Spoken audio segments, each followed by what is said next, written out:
When I opened my trust fund account at the bank, the manager whispered, "There's only $1.50 in here, ma'am." I thought it was a joke. My aunt said, "We had to use it to keep the family name clean." I yelled, "What family name?" 7 hours later, I was in the lobby being applauded by strangers after exposing the truth on Livestream.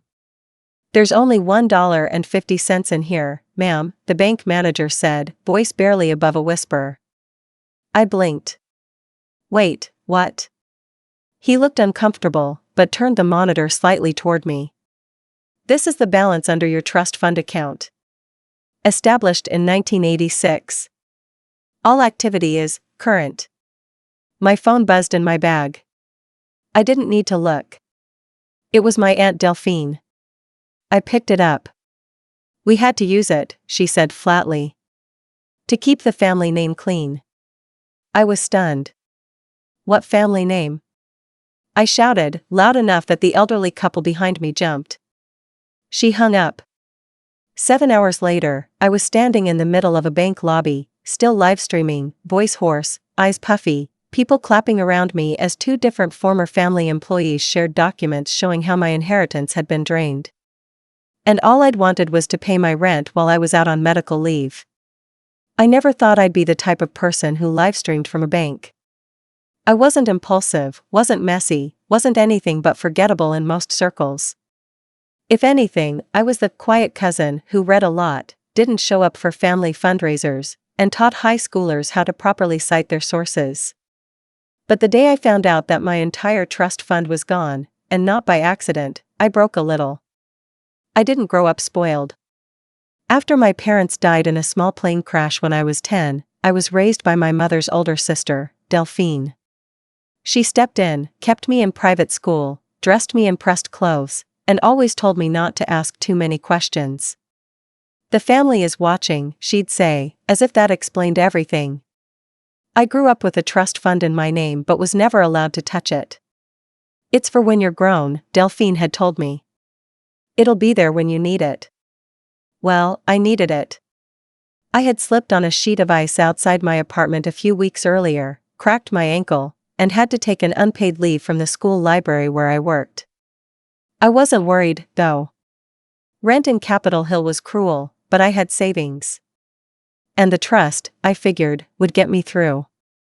That Tuesday morning, I crunched into the Rainier Pacific Bank branch near downtown.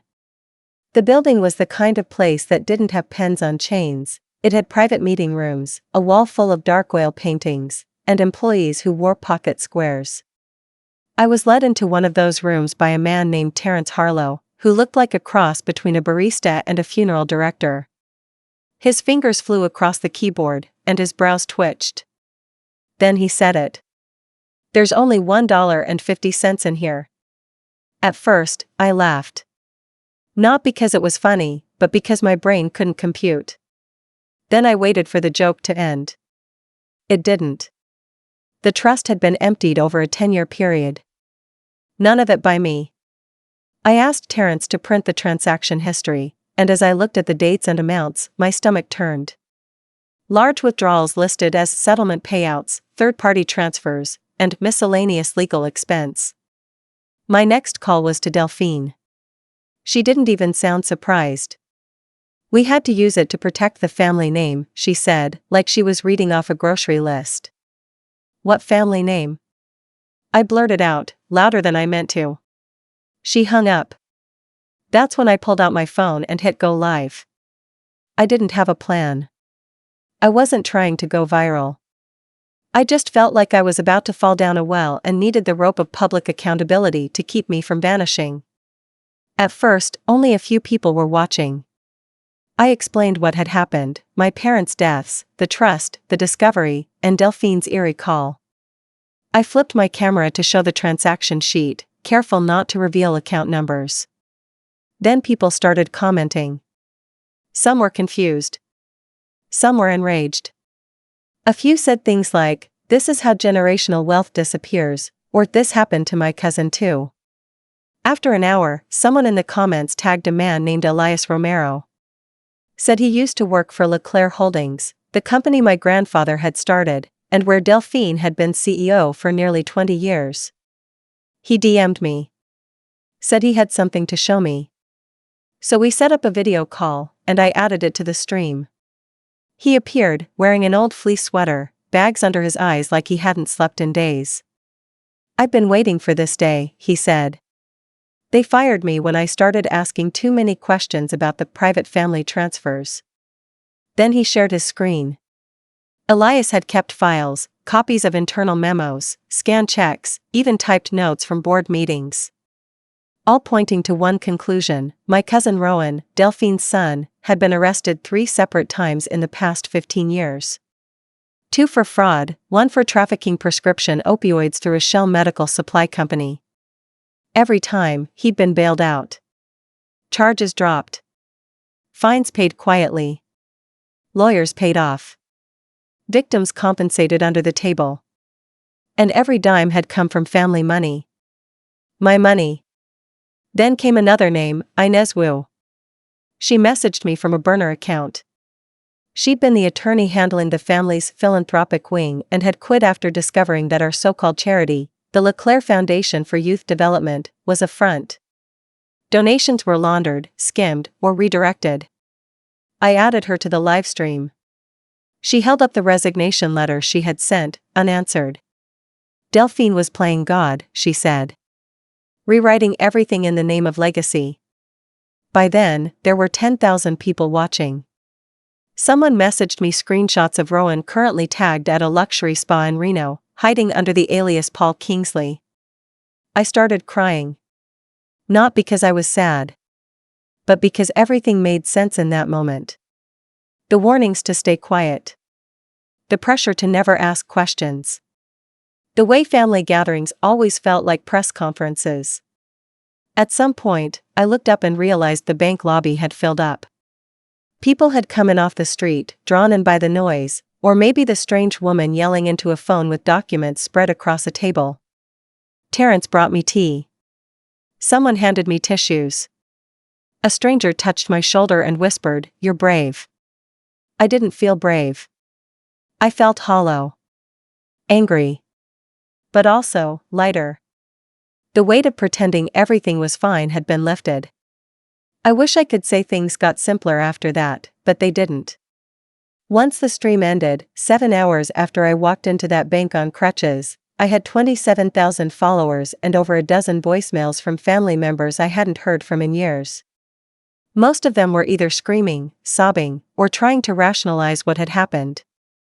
One of my cousins, Renee, left a particularly pathetic voicemail, her voice thick with panic. "You don't know the pressure Delphine was under. You don't know what Grandpa expected of her. You're making this all worse, Maris. You're making us look like criminals." But wasn't that the point? They didn't sound sorry the trust had been emptied. They were sorry people knew about it. Over the next few days, everything cracked wide open. A journalist from the Seattle Times called me the next morning and asked if I wanted to go on record. I was hesitant, but after some thought, I agreed. I'd already aired it all out online, so I figured, why not do it with some control? The article went live that weekend under the headline, "LeClaire Legacy in Crisis, Heiress Exposes Family Trust Wrongdoing via Livestream." The piece was thorough, fact-checked, and cruel. They spoke with both Elias and Inez, reviewed financial records I sent in, and even contacted Delphine's office for comment. She gave a single line, "We will handle this matter privately within our family." The public was not interested in privacy. Within a week, local and national outlets had picked up the story. I was approached by morning talk shows, true crime podcasts, and one documentary crew from Canada that wanted to fly down for a 3-part series. I ignored most of them. I wasn't trying to become famous. I was trying to survive. Behind the scenes, things got uglier. Delphine lawyered up. Not just for herself, but for the estate. She claimed the money from my trust had been borrowed with long-term repayment plans, and argued that as executor, she had the legal right to make judgment calls in the interest of family preservation. A legal right? To cover up 3 criminal charges, 2 rehab stints, and who knows how many payouts for Rowan's drug empire? No. Meanwhile, Rowan, who had clearly been in hiding during the livestream, suddenly surfaced. He posted a bizarre video of himself in a bathrobe, holding a wine glass, ranting about family betrayal and the dangers of the digital mob. He turned off the comments after 15 minutes. The video was reposted on Twitter and TikTok over 100 times. People made memes. One of them showed Rowan superimposed on Scar from The Lion King, with the caption, "Long live the heir." But for me, this wasn't entertainment. This was my life unraveling in real time. I went back to work, but it didn't feel normal anymore. Students whispered. Teachers gave me sympathetic looks. One even brought me a casserole. A casserole. Like I'd just lost a spouse, not a pile of money. I started therapy again. My old counselor, Dr. Rahman, fit me in for emergency weekly sessions. She reminded me that trauma doesn't only come from car crashes or torment. It can come from being betrayed by the people you trusted most. Delphine had raised me. She read me bedtime stories, attended my school plays, took me for Sunday brunch in Ballard like it was a sacred ritual. She'd been the only consistent adult figure I had after my parents died. And now I had to accept that everything she did came with strings, control, and eventually, theft. Worse, she didn't even deny it. She justified it. For the next few weeks, my days became a blur of subpoenas, interviews with forensic accountants, therapy, and long nights staring at the ceiling wondering how I had let myself believe everything was fine for so long. I found old photos of Delphine and me at Green Lake Park. I was maybe 12. Smiling. Holding a cone of cotton candy. In one of them, she had her hand on my shoulder. The image felt radioactive now, tainted by everything I knew she'd do later. The family started splintering. Some cousins reached out in private to thank me. Quietly. Meekly. Others blocked me outright. One of them, Nolan, Delphine's nephew on her husband's side, even started a counter-campaign online. He claimed I was mentally unstable and trying to tear down a woman who dedicated her life to others. He forgot to mention that the woman in question redirected $300,000 from a cancer research donation to pay hush money to a judge's assistant in San Bernardino County. Meanwhile, the court appointed an external auditor. They found a tangled web of transfers, forged expense reports, and offshore accounts traced back to shell companies in the Cayman Islands and Panama. The number they came up with? $4.6 million. Gone. Or rather, spent, on settlements, buyouts, rehab centers, flights on private jets, and hush agreements. The judge ordered a freeze on all remaining LeClaire family accounts pending investigation. I didn't feel victorious. I felt empty. The trust money was gone. Sure, there was restitution on the table, but lawyers said it would be a long fight, and there was no guarantee I'd get it all back. People kept telling me I'd done something brave. That I'd stood up for the truth. But standing up had cost me a lot. My childhood memories felt tainted. The person I thought of as my second mother had turned out to be a manipulative, calculated thief. My cousin, who I once trusted to walk me down the aisle when I thought I might get married one day, was a con man living under an alias. And now? Now I was waiting. For court dates. For answers. For some kind of closure that might never come. And through all of this, the same question kept echoing in my head: what family name? They kept saying it like it was sacred. Like we were some American dynasty with an image to uphold. But the only thing we were upholding was a lie. In the weeks that followed, the media attention didn't let up. If anything, it got louder. I stopped live streaming. Once was enough. I hadn't expected the attention, and truthfully, I wasn't built for that kind of visibility.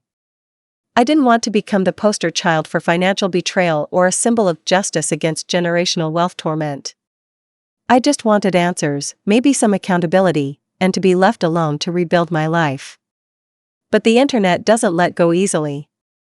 I'd walk into cafes and hear my name whispered. A teenager at the university library where I picked up some research materials asked if I'd sign his copy of The New Yorker, which had run a half-page blurb about the scandal. Even my landlord, who had once nearly evicted me for being 3 days late with rent, left me a handwritten note, "Hope justice comes through. Also, you were right about the water heater." Thanks, I guess.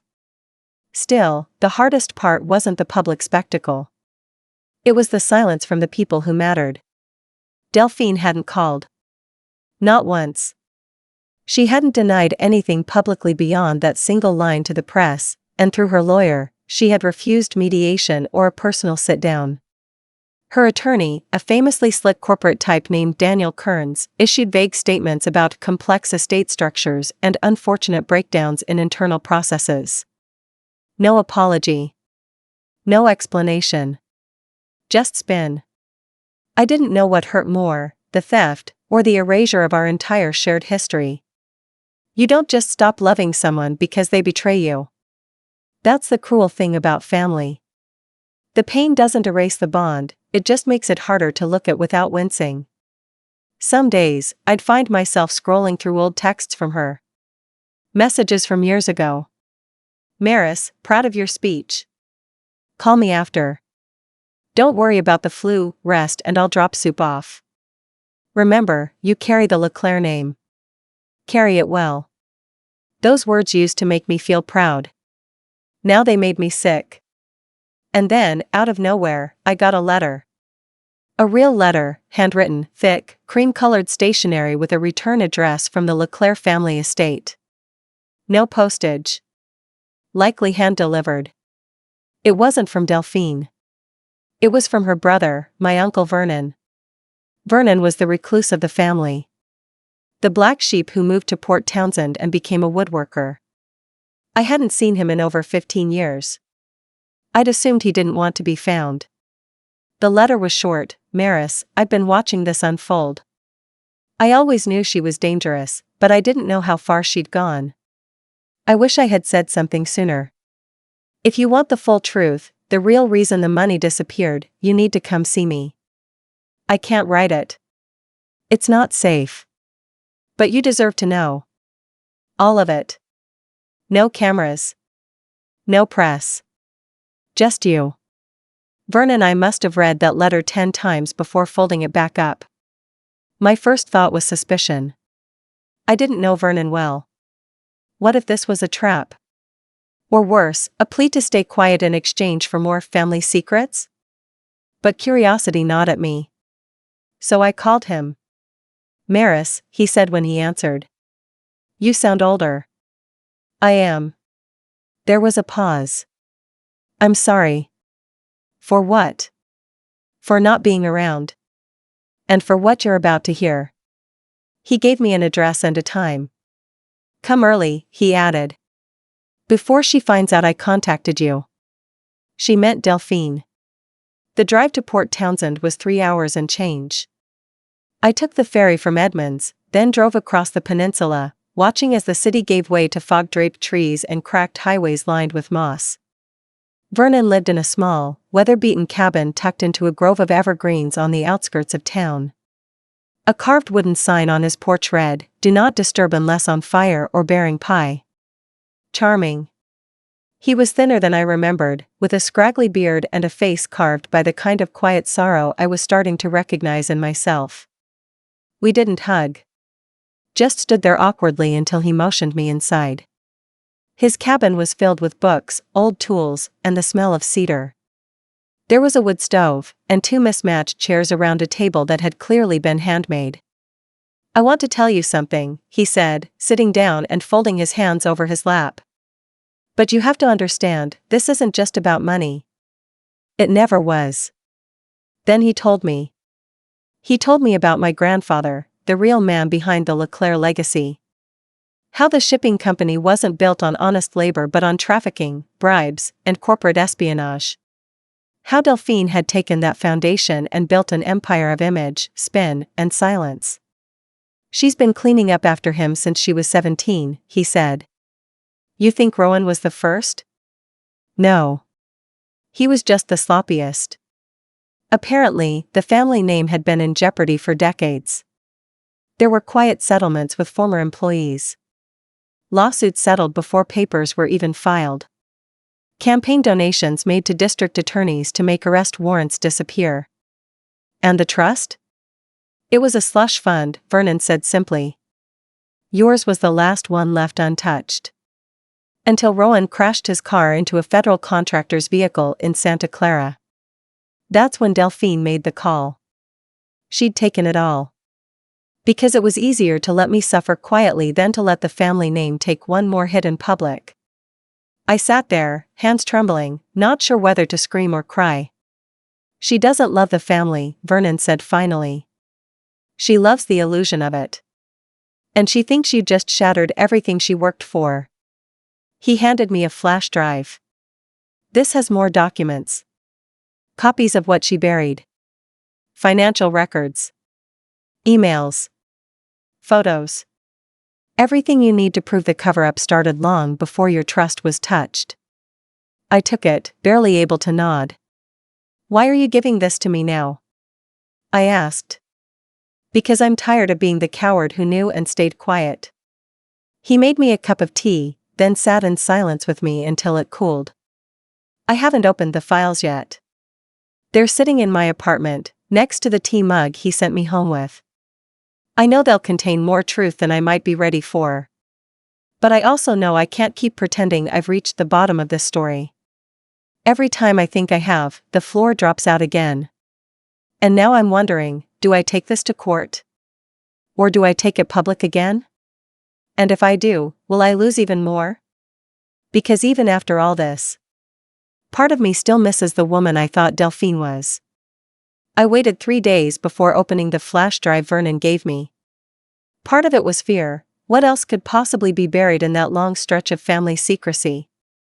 The other part was exhaustion. I had spent weeks fielding legal threats, avoiding reporters, and trying to relearn how to trust my own instincts.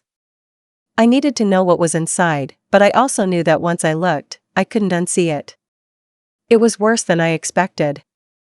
Not blood and gore, not the sort of criminal darkness that true crime podcasts salivate over, but a quiet, calculated kind of rot.